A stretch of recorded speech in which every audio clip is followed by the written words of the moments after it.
जिन्नात का साया भाग 1 में बताया गया है कि सायरा एक अध्यापिका है और उसका 1 महीने में निकाह होने जा रहा है, इसलिए वह अपनी फूफी के घर उन्हें अपने निकाह के लिए बुलाने जा रही है कि उसकी अम्मी उसे कहती है कि अब उसे अपने निकाह से पहले न तो इत्र इस्तेमाल करना है, न नाखून बड़े रखने हैं और न ही अपने बाल खोलने हैं, क्योंकि ऐसा करने से जिन्नात का साया आ जाता है। सायरा अपनी फूफी के घर पहुंचकर जोया के साथ शहर घूमने जा रही होती है और अपनी अम्मी की हिदायतें भूल जाती है। अब आगे सायरा और जोया दोनों बहनें शहर घूमने निकल गई। इधर सायरा की अम्मी नूर का मन आशंकाओं से घिरता जा रहा था। नूर अरशद, हमें बहुत बेचैनी हो रही है, न जाने सायरा ने हमारी बात मानी भी होगी या नहीं। अरशद बेगम, आप चिंता न करें, सायरा अब बच्ची नहीं रही, वह ठीक होगी और आज सवेरे ही तो उसका फोन आया था। कितनी खुशी खुशी सारी बातें बता रही थी और फिर रुखसाना और इमरान भी तो है न, वहाँ उसका ख्याल रखने के लिए ये है तो उसके फूफी फूफा ही पर अपनी जोया की तरह ही सायरा को भी प्यार करते हैं। और आप ये जिन्नात वाली बेफिजूल की बातें भूल जाए।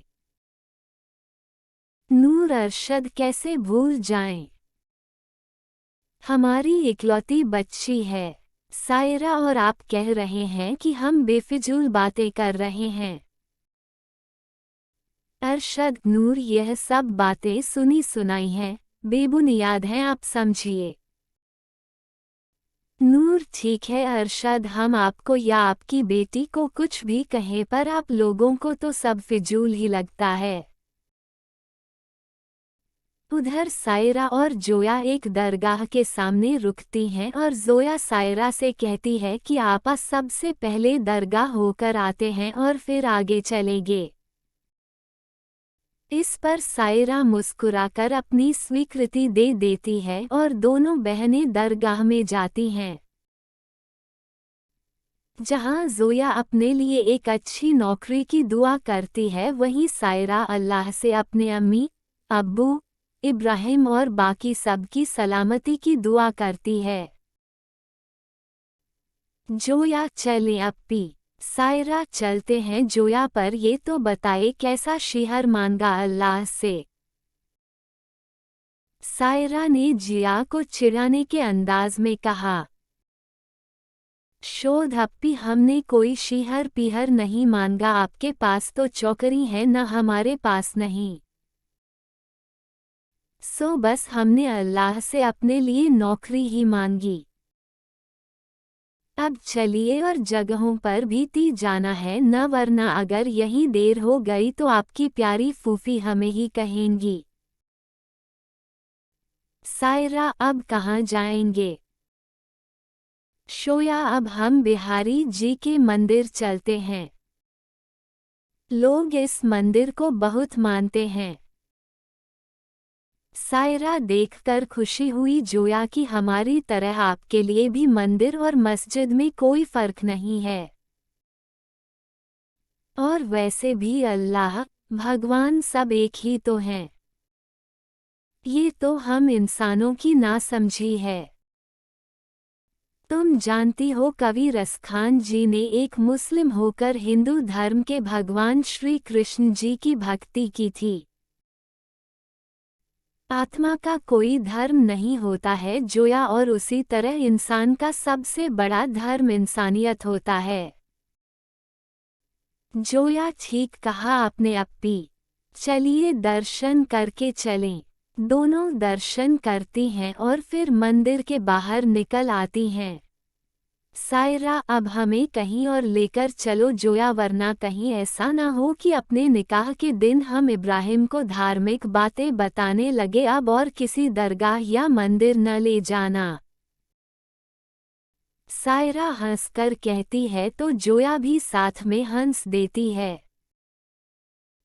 और दोनों आगे निकल जाती हैं। अभी सुबह के 11:30 बज रहे थे कि तभी जोया को भूख लगने लगती है और वह सायरा से कहती है कि अप्पी पहले कुछ खा लेते हैं और फिर कुछ देर पार्क में बैठेंगे। भूख तो सायरा को भी लग रही थी तो उसने जोया से कहा कि आप एक काम करिए जोया, कहीं किसी रेस्तरां से खाना पैक करवा लीजिए और फिर पार्क में बैठकर खाते हैं। जोया अप्पी पार्क में बैठकर, पर रेस्तरां में ही क्यों नहीं? सायरा, अरे आप एक बार पार्क में खाना खाकर तो देखिए, बेहद मज़ा आता है। सोया और सायरा ने पास ही के एक रेस्तरां से बिरयानी पैक करवाए और चल पड़ी पार्क की ओर।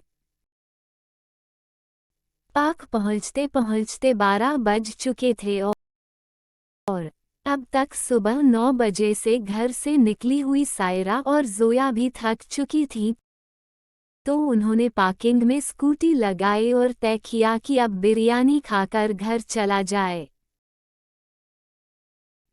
दोपहर होने के कारण इस वक्त पार्क में कोई ना था। दोनों कुछ देर पार्क में यूं ही बैठी रहीं। कुछ देर बाद जैसे ही सायरा ने बिरयानी को खोला वैसे ही पार्क के सामने हाईवे के दूसरी ओर लगे पीपल के घने पेड़ में हवा चलने लगी।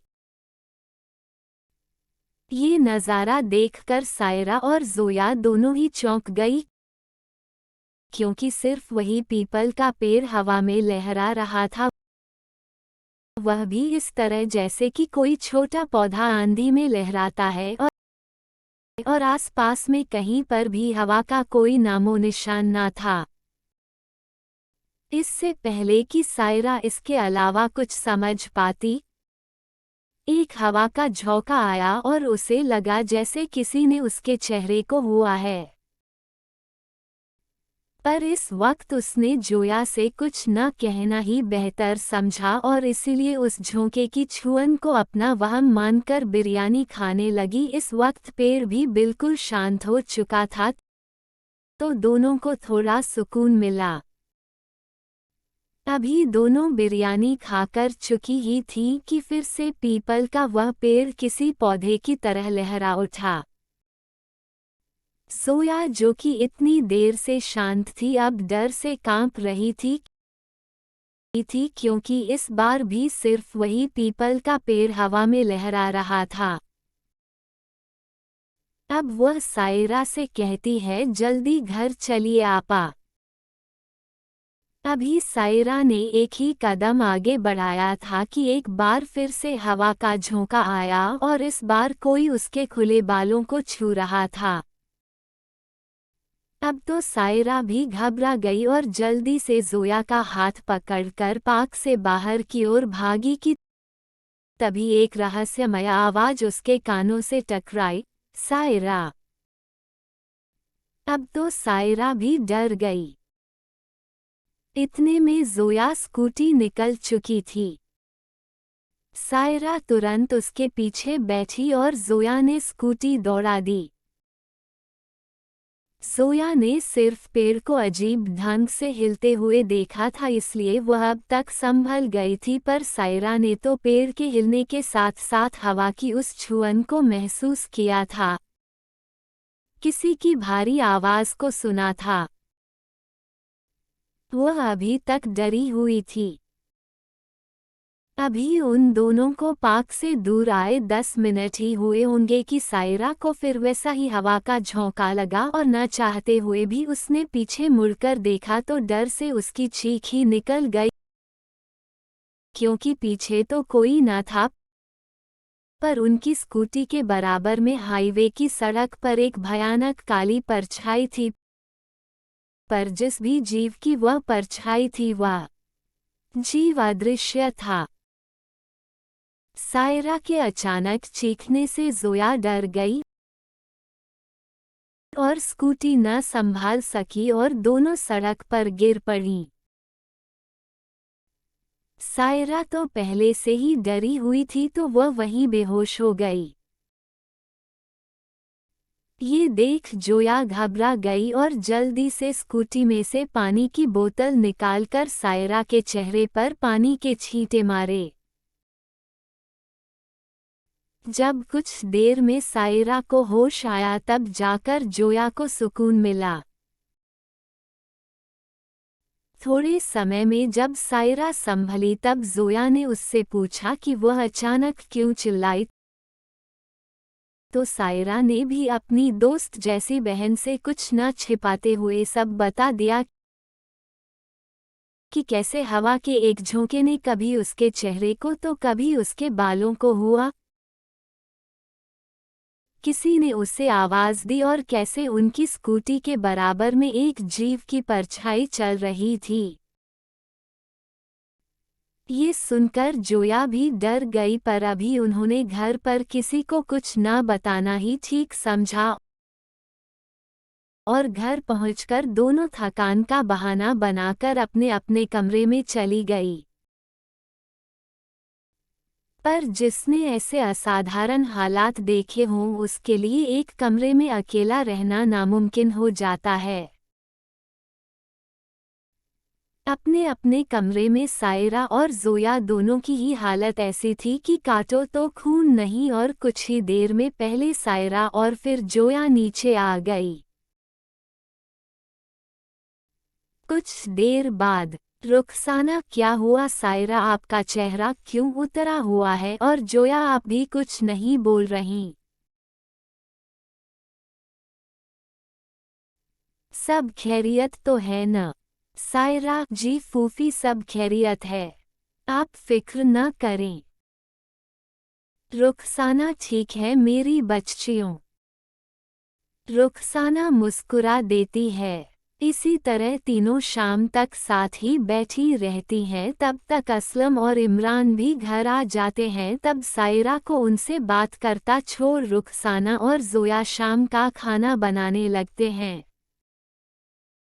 सभी लोग खाना खाकर आपस में बात कर रहे थे और कुछ देर बाद सब अपने अपने कमरे में चले गए।